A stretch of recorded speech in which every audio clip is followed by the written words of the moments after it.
ከዘራ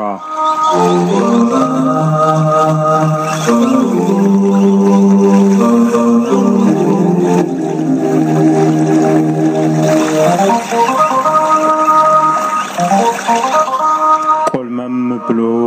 አንገት ደፍቶ ዝቅ ብሎ ተገኝቶ ስንት ሰው ደግፎ ስንት ወገብ አቅንቶ